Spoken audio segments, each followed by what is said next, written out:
Okay, so my lecture this morning, you all have heard before, but I'm going to remind you of deadlines. Okay? And last night I left campus at 8:45. My inbox and my email was relatively empty. When I came in this morning, my inbox was full of, I can't access WebAssign, I'm having trouble with Blackboard, WebAssign keeps bumping me off. And I'm going, okay, there's not a whole lot I can do about it after 9 o'clock at night, and homework, and it wasn't just this class, it was all my classes. And I'm thinking, okay, I have some people had an 8 o'clock homework due, some people had 12:30 homework due, some people had, so it's a case of, I can't do much about it at 9 o'clock at night, because I can't get a hold of IT at 9 o'clock at night. So that's one thing. Number two, if you're waiting until 9 o'clock at night before you're trying to do your homework, you're losing out on the bonus credit, which is a pain, right? Because we all know that bonus credit's going to save your hides in here.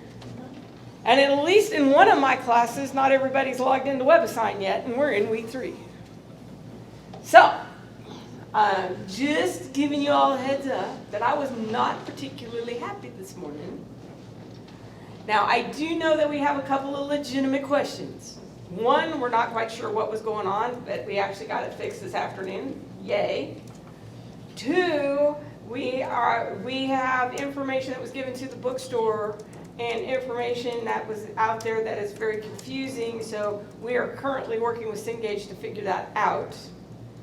Although for you guys, I'm not 100% sure it really affects you guys, because you guys should have gotten the Cengage Unlimited, but we're double checking about whether or not it continued over from the first semester to this semester. So, so there's a couple of things that are out there that are still kind of in the works. But for you guys, getting the Cengage Unlimited, even if it didn't carry over, that all that would mean is that your physics class carried over, not your calc class, because calc class didn't do that. I haven't bought anything in my calc carried over. And your calc carried over? Okay. I haven't had to buy anything, and it hasn't told me anything's going to Okay. expire. So, because there's been changes in each semester as to how we did it based on what was supposed to be done. And we thought that if you got, if it's a continuation class, it's supposed to have continued on. Now, whether or not it did or not, we're still trying to figure that out, and we have flagged it, and I've actually sent a couple of students' names, and it is affecting my evening physics 1 or 2 class. It's definitely affecting them, and we're not sure why it's affecting them, because they weren't even Cengage Unlimited. They were just carried over. They were something else. So we've sent a couple of students that we've kind of flagged into Susan to try and figure out what's going on. But again, waiting till the last minute kind of makes it a little tougher for me to do anything to get homework, extensions or whatever. So that was my lecture this morning. So back to what we've got here. I will be doing, setting up a Chapter 18 homework. Chapter 18 homework will not be terribly extensive because it's mostly on standing waves. And we're actually going to cover some of that material. All the material that I really want to cover, we're probably going to get to today. So that's going to help us out. I will probably start electrostatics on Friday. And so the test is going to be a week from today. So we will definitely do the test a week from today. And the test will only be over standing waves or over waves and mechanical waves that we've covered so far. So like 16, 17. 16, 17, and 18. But I typically don't do a whole lot except some conceptual things about standing waves. And you will be allowed your own cheat sheet, one 8.5 by 11 piece of paper, front side only, in your own handwriting, the historic way that we've done it. Just as a reminder, Physics 2 isn't quite like Physics 1. And in Physics 2, it's topic by topic. There isn't really a comprehensive final in this class. So once we're That doesn't mean you won't see the stuff again, because when we talk like reflection and refraction, your book right now introduces it with mechanical waves. We're going to see it again in optics, and so it's kind of neat to see that from a mechanical wave standpoint and then see it again. Same with wave functions. You're going to see those wave functions again, but we're not necessarily going to quiz you over the Doppler effect. We're not going to necessarily have you do intensity in decibels again. So that's kind of one of those things that are there. So we're likely to start electrostatics. We'll see how today goes. But Wednesday is definitely going to be our first test. All right. So now let's go back. Let's see if I can go back. Get to the right page here. Another thing that I want to ask a question, and I'm going to need a show of hands in here. This is kind of entertaining. I want to go to my courses. I'm not in English composition. That's cool. Thank goodness. On October, fall break is like October 19th, if I remember it in my head correctly. It's a Friday. That Thursday before is, I believe it's October the 18th. October 19th is Saturday. Okay, so it's the 17th then. Because 18th will be fall break, 17th is the Thursday before fall break. The American Chemical Society typically has regional meetings, all right? A regional meeting, there's several different states that get involved, and it's usually a local section of the American Chemical Society that hosts a regional meeting. The Midwest regional meeting for the ACS is actually going to be in Wichita, Kansas, the 16th through 19th of October.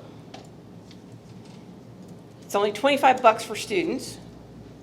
My Thursdays are generally pretty open, and I will write an excuse for those of you that are in calculus if you want to attend. And I'm kind of looking right now to find out how many people may want to attend one day, and that turns out that 17th, judging and looking at the schedule, is the best day.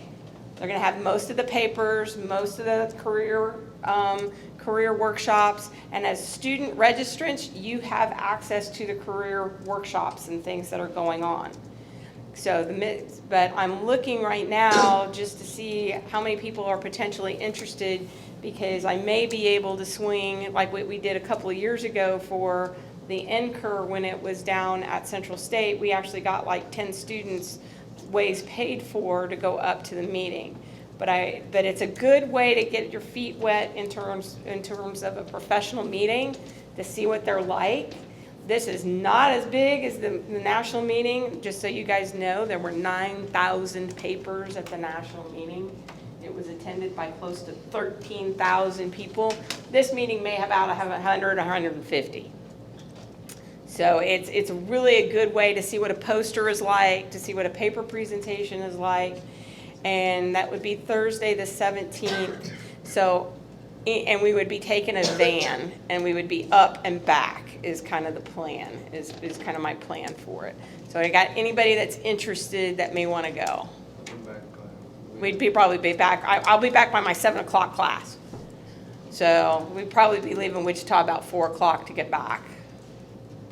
How about you guys over there? Are you guys interested? Because I can make a way for you guys to go. Yeah, that sounds great. Okay, so I got 1, 2, 3. So, all right, so that's giving me about the numbers that I'm thinking. Okay. So I will get more, I'll have more information after the 15th of September on that. And like I said, it's about, so I know what we're getting into on that aspect. So I got that.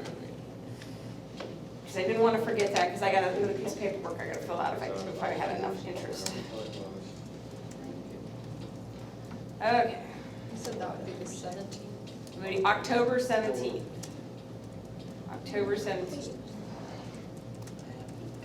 Okay, so we're going to do a little bit of, because this is how the old book did it, we're going to do a little bit of review and a little bit moving on into chapter. So this is going to kind of cover a little bit of chapter 17, cover tad of chapter 18, and it's going to cover what we're looking at. So we're really focusing now. We've done oscillators, we've done traveling waves, and now we want to talk about how that relates to sound. And we kind of did a little bit of that when we finished up on Friday. And now we're really going to look at that sound part. So when we're talking about sound, remember we had two types of traveling waves and mechanical waves. One was considered a transverse wave, and that's like following a pulse down a string. The other is a longitudinal wave, and that's like following the pulse in a slinky. And your text actually has some really good diagrams of that pulse in a slinky, and has some really good diagrams about how you can get that rarefaction, condensation of a sound wave traveling through like air or water or something along those lines. So we've got that longitudinal wave. It's a longitudinal wave. Now when we're talking sound, we talk about three different types of categories. One is what we can hear with our ear. And the human ear is kind of interesting. It's a little different. Frequencies that we hear are actually tuned in, and there are biological differences. Women's hearing tends to different frequencies than men's hearing. There are biological differences, which is kind of interesting to think about. And as I understand it, there are biological differences in like elephants. There are biological differences in other animals as well. So, and what it is women tend to hear higher frequencies because you're listening for a baby cry. So our hearing is biologically different. So there are some things that are out there that you kind of have to work with. Infrasonic is below the audible range. So, and remember that not everybody's hearing is the same. Even though we have a typical human ear range, some people can hear what other people cannot in the infrasonic. I know, I've had a lady that I had to work with that did. And we kept getting complaints, and she could actually go to the right piece of equipment that was actually making the sound, and we had to use a decibel meter in order to pick it up. But she could tell you, she could walk right to that piece of equipment and tell you that was the equipment making the noise. She could actually hear it. Ultrasonic is above the audible range. And there are some people that will hear frequencies in the ultrasonic. So remember when we say a human ear range, it's typical and everybody is different. So we have different pieces that are there.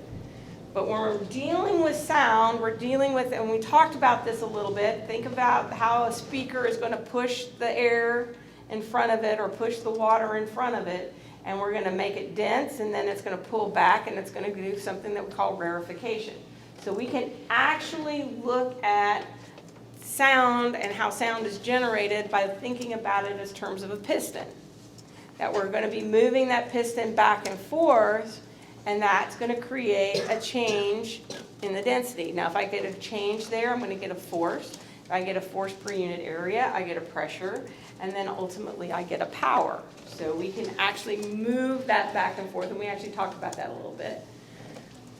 We talked about our traveling wave as a position of our cosine kx minus omega t. So I've got now in terms of position and time. So I'm looking at my flow in terms of position and time, where k is going to be my wave number, and my omega is my angular frequency.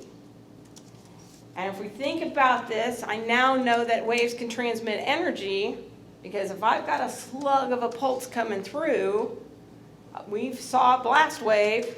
When it actually flows out, you can feel a blast wave. And if anybody has ever stood in front of a woofer, you can feel it. There is no question that there's energy being transmitted.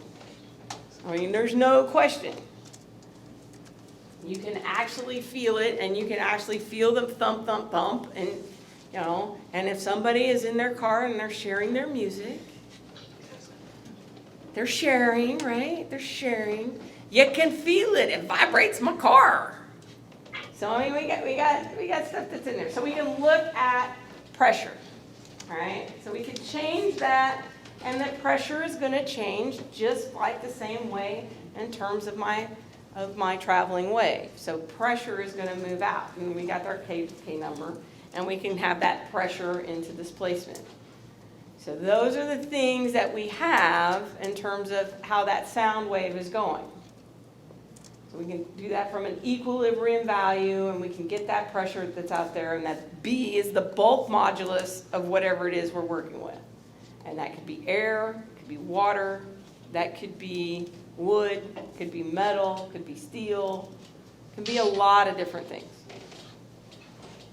So we can look at that, we can do the cross-sectional areas, and we can get there, and this ultimately gets us back to deriving something that we're going to talk about as our impulse and our change of pressure, and we can get that impulse, and if I can get an impulse, we know we get a change in energy, and then we end up with our energy equation that we had before. And I'm going to go ahead and flip back here, and we saw that bulk modulus, and we got our elastic properties. You guys are, hopefully today, you're actually going to measure the speed of sound. I had the wrong lab first, but that's okay. We're going to measure speed of sound again. It's pretty fun. But it is affected by temperature. It can also be affected by density, which means, if I have a high humidity day, if the air density is changed, it can also be affected that way. But we're going to look at it in terms of temperature, and this is one way to do that temperature correction. I think the lab does it a little differently, but there's a couple of different ways to do that temperature correction.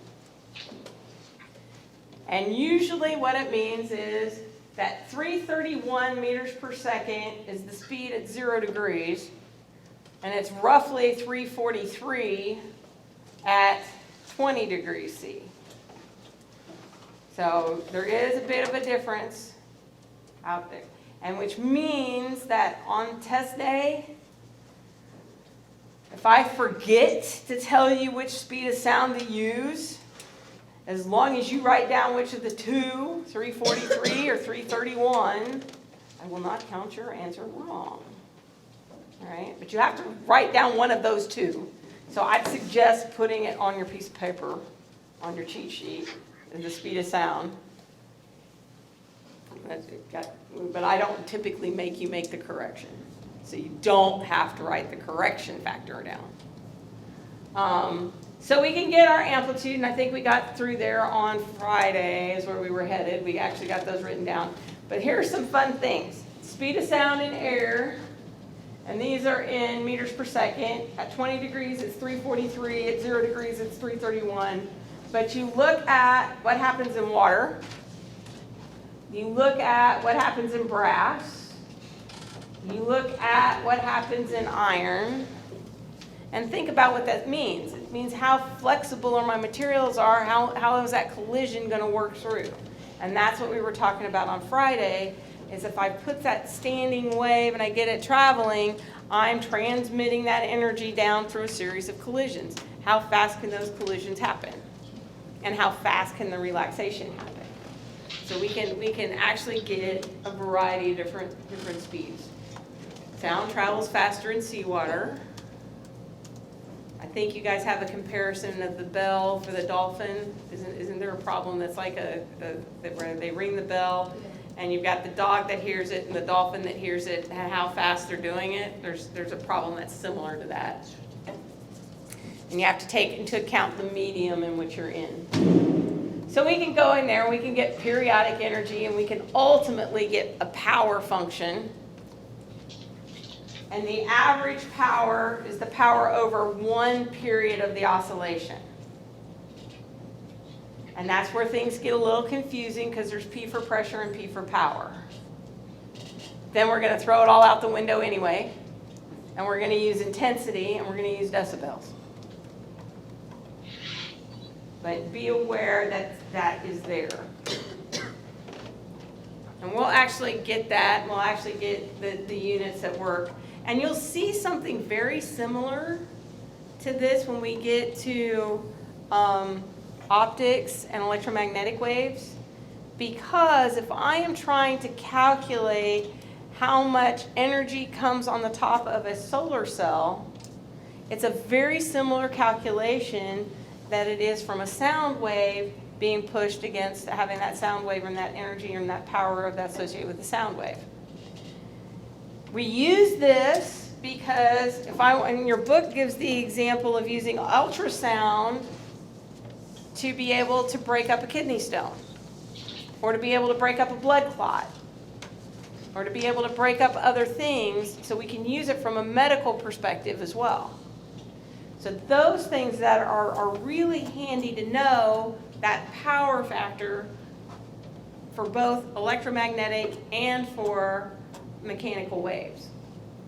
So we end up and we get something that we're going to call intensity. And intensity is a little different. Intensity is going to give me that power average per unit area. And I can deal with it in terms of density, in terms of my air for my sound, because when we start dealing with the human ear, that power that's being applied on the surface of my eardrum, I have to worry about that, because ultimately if I put too much on there, too intense, I'm going to rupture my eardrum, number one. Number two, I'm going to be in a lot of pain. So we end up dealing with that intensity, and because of that, we're going to end up working with logarithms, and we haven't worked with logarithms in a while. There's a reason that we're going to work with logarithms. So we get that intensity, and we actually, in order to make things make sense, we actually want to look at that intensity in terms of logarithms. So some things we want to make sure we understand. One is sound is going to travel as a sphere going out. Okay, it's going to go out as a sphere. The other thing is we can look at this as called a wavefront.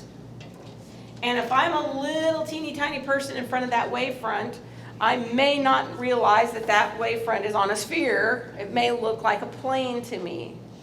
So we can actually approximate that wavefront just as a plane that's approaching the observer.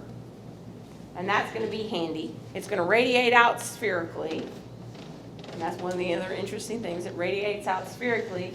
And we're going to define the sound level in terms of decibels. And decibels are going to give me that lovely little script B. We're going to use log base 10, and it's going to be 10 times the intensity of what's coming out there, and divided by that I intensity 0, and that I 0 is the threshold of hearing. And I 0 is 10 to the minus 12? Yeah. I 0 is 10 to the minus 12. And my intensity is going to range a lot of different up there. That's how we're going to deal with our decibels. So I'm going to show a couple things and then we're going to switch over there. So if I look at, and my units for intensity are watts per meter squared, okay, because it's power per unit area. The threshold of hearing is 1 times 10 to the minus 12. And if we start looking at, well, this is why we use logarithms, because we have huge increments in our hearing. If we look at busy traffic, that's only about 80 decibels. If I look at standing right near a jet plane, it's 150 decibels. If I'm working in a loud environment, OSHA starts regulating at 90 decibels. But you have to have hearing protection at 85. And how you can tell that you're in an area where you should have hearing protection is if you're standing next to a piece of equipment, such as a lawnmower, a pump, a compressor, anything that's a loud piece of equipment, and you have to raise your voice in order to be heard to a person that's close to you, then you're over 85 decibels. And that is a time-weighted average that OSHA uses, because if I sit there and I am exposed to that for greater than an 8-hour day, I'm going to lose my hearing. I am going to damage the hair cells that are in my ear that relates to how that gets transmitted. I'm going to damage them. So that's one of the reasons why sharing your music may not be a good thing, because you're probably damaging your hearing. Now, we all think that it's a modern thing that we have a problem with this. Turns out, no. They found in studies up with the Native Alaskans that the Native Alaskans have a tendency to have a hearing loss, and they live in a very, very quiet environment, and it's because of the shock when they fire a rifle. So in that same frequencies that the rifle is, and it's because they live in such a quiet environment that they have a tendency to lose their hearing much faster due to that shock, because it really is a shock and they don't necessarily recover from. And if you've ever been to a concert and your ears are ringing afterwards, you've stressed your ears. Which is also why you get the little warning, listening at a high volume can cause, because now not only historically we just worried about it because we were dealing with speakers, now we're putting that earbud or that speaker right over our ears, and we are actually cranking it up, and you know what? That has the potential to damage your ears. So those are things that and if you start thinking about it, a mosquito buzzing on a quiet night, that's only 40 decibels. And you know how loud that sounds. So now if you start, and remember, these are logarithmic scales. So to go up, I am increasing by quite a bit. So I'm going to stop, I'm going to flip over to the document camera. Okay, let's see if it's going to go. Okay, we got the document camera. So let's remind, because we haven't worked it with them in a while, so let's remind about some things. If I have, this is just some basic mathematics here, if I have log base 10 of x to the n power, that's going to be, can be rewritten as n log x. Okay, I can just rewrite it as n log x. Then if I have log a times b, that's going to be log a plus log b. And then if I have log a divided by b, that's going to be log a minus log b.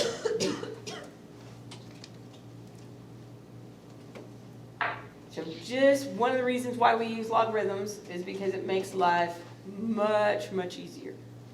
And then because it's log base 10, remember log 10 is equal to 1. Okay? Log 10 is equal to 1. So, if I have, let's look at something. So we're going to work in decibels for a second. I have something that's emitting with an intensity 2 and something that's emitting with intensity 1. And I want to kind of compare those. So I'm going to start out with my definition. My decibel is 10 log my intensity. That's my definition of a decibel. But if I'm just comparing two intensities, I'm going to start out with 10 log I2 over I1. And again, we're doing this mostly just to show the mathematics, to play with it for a second. So I'm going to start off with that. So I can actually write this as 10 log I2 divided by my threshold of hearing. My threshold of hearing, I1. All I've done is multiply that by 1. I just did it fancy schmancy. So now I can do 10 log I2 divided by this.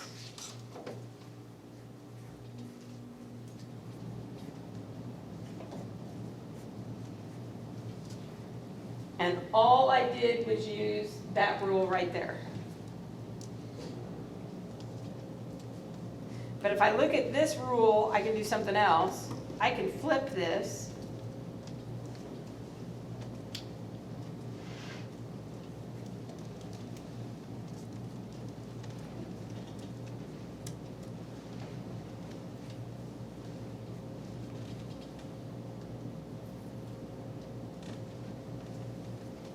And now, that's just equal to the decibels at 2 minus the decibels at 1. So it allows us to do a lot more comparisons a lot easier because I'm working in logarithms. Just to show you some more, we're going to work a problem like this. I've got a child is crying.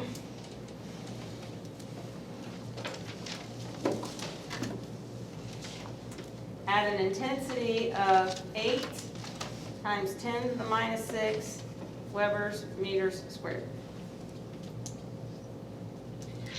I want to know the decibels. And I want to know the change if I bring in a second child crying at the exact same intensity. So we're going to do that one and show how bringing in 4 horns doesn't necessarily double the intensity or double the decibels. So if I do that, just my decibels, I'm just going to do the equation. I'm going to do log 8 times 10 to the minus 6 divided by 10 to the minus 12. Remember, we can play with exponents. It's going to make our life a lot easier. And I get 10 log 8 times 10 to the 6. And now you'll see why we started doing this in the first place. I can plug that into my calculator and get a number. That's because we have calculators and that's nice and easy to do. But when we didn't have calculators that were nice and easy to do, this is why we did this, because I could A, look up logs, B, I could have had a slide rule, and there's a log slide rule on there that works out really well. And so I could do this. So I'm doing 10 log 8 plus 10 log 10 to the 6th. Well, I'm using my rule where I have my 10 to the 6th, so I still have 10 log 8 plus 6 times 10 times log of 10. That's just a 1. Depending on how you do it, you find out that that's 9. And that's just 60. So this equals 69. And that's in decibels, and we usually use a dB to stand for decibels.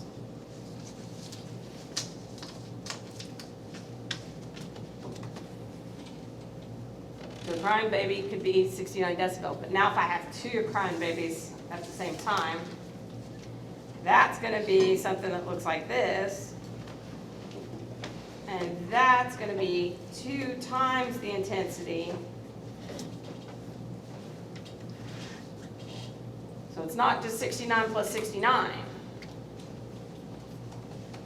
Well, that gives me 10 log 2 plus 10 log I over I naught, which we already figured out is 69. I go in and do this. This works out to be 3. So this ends up being 72 decibels.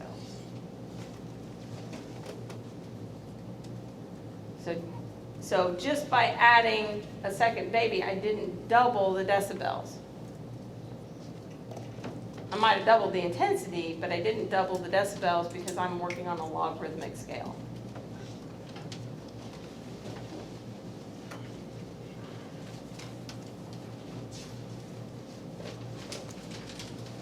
It's just kind of a reminder of how to work with those. So now we go back here. We'll Looks like we'll still be lecturing on sound on Friday, because I've got it 10 minutes after 1. So here is different decibel levels of different things. Threshold of pain is at about 120 decibels. Beyond that, things start to hurt. But human speech, or it's mostly this right here, is our common ranges. And that's how we're set up to be. So we're kind of in those ranges in there. So you can see we have a variety of things that are out there. And there are lots of good tables. I've got a bunch of different tables. So we're all familiar with the Doppler effect. We hear it, we know what it is. It doesn't make any difference whether it's an electromagnetic wave or it's a sound wave. It's easier to deal with when it's a sound wave, because it's a little something we can relate to. We can measure a lot easier. You can do it in an optical wave, and that's what they talk about, a red shift or a blue shift associated with planets and stars. That helps tell us if it's moving towards us or away from us, because it's a frequency shift. We actually see that frequency shift. And it's dependent upon the motion of the source of the sound and the observer, and both can be moving. So we have two cases, and then we have the general case. One case is if the sound is pulsing from a speaker and I'm walking towards the speaker or I'm walking away from the speaker. Or I can have it move the other direction. So we can get a Doppler shift. And so the effect is, as something is sending out a pulse or that wave, if I'm moving towards that pulse, I am moving closer to each successive wavefront. So the time between those wavefronts is going to look shorter. If I'm moving away from that source, it's going to take that wavefront just a little longer to get to me.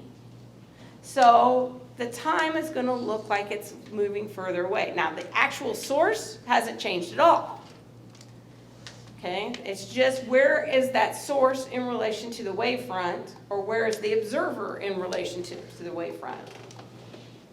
Wavelength is going to be unchanged coming from the source. It's all about how fast you hear it. So I can look at my new frequency. If the frequency heard by the observer appears higher, what's happening is my velocity plus the velocity of the observer divided by the velocity of the wavefront times frequency.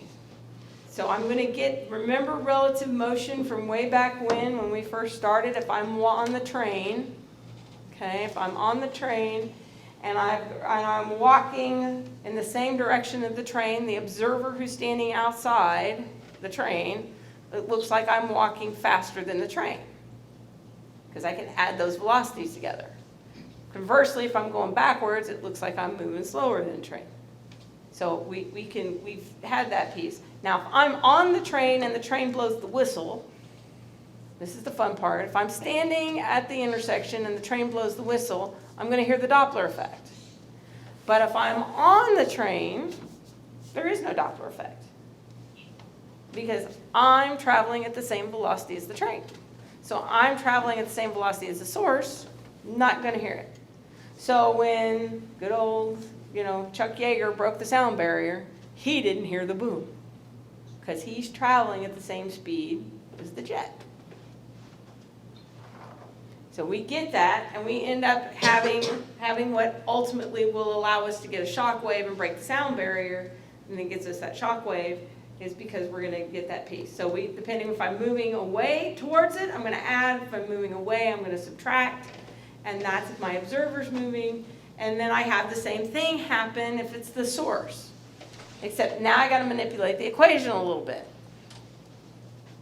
So subscript O is for the observer. Subscript S is for the source. So when we're dealing with that, we're going to get those subscripts of S and elsewhere. And then I can write the general equation. Now, I will be the first one to admit that I get it backwards all the time. So I actually, if I'm making out my cheat sheet, I actually write the individual ones instead of write the general one and work through the general one. But I can start with the general one and work through it. But if I'm making out my cheat sheet, I kept it separate. Because we end up having to use conventions for the signs.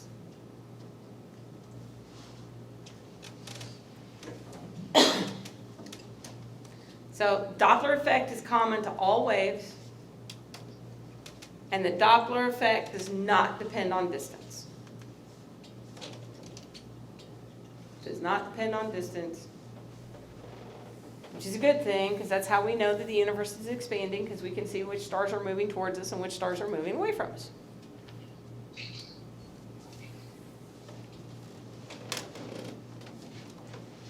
Now, eventually, we can build up those wavefronts, okay?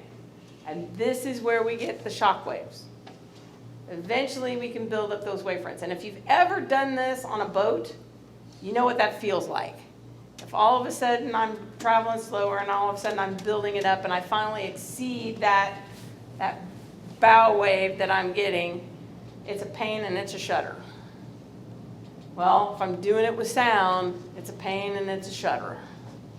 And we get a boom. And so we end up referring to Mach number, which is dealing with how much faster that we're dealing with the sound. And we end up with that cone that gives us a nice shock wave. And if the conditions are right, you can see it. You can see it. And what's really cool on this one, you see multiples. You see the big one associated with the jet flying through, right?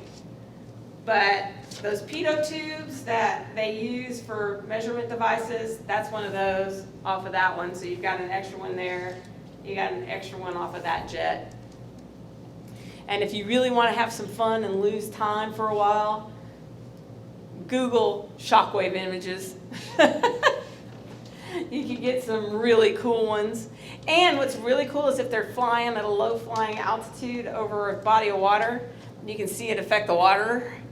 It's totally fun. It's totally cool. You can get some really cool wave pictures. So, like I said, if you want to blow an hour just looking at shockwave pictures, you can. It's pretty entertaining because they've got a lot of them out there. And so you get sonic booms. All right, I think I'm going to stop because now we're getting to standing waves, and I'm going to go ahead and do that on Friday. Because that's mostly what Chapter 18 is over, so that'll give us a chance to look at it, and we'll play with some standing waves. That way you've got a chance to get ready. All right, good to see you.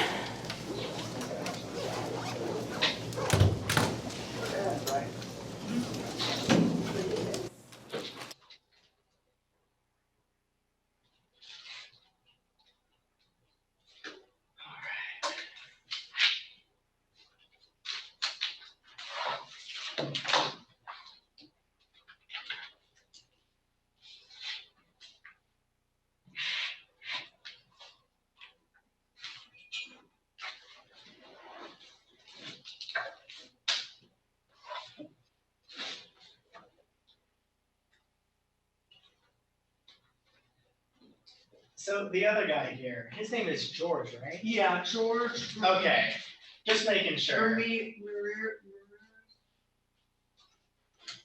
I don't really have to take attendance in this class, but I've got to scan attendance for another class. I was just wondering because I've known him for like 3 months, but I still don't know his name. Now it's been so long to where it's kind of weird to ask at this point. Look, dude, you've been talking to me for 3 semesters. All right, see ya. All right, see you next week.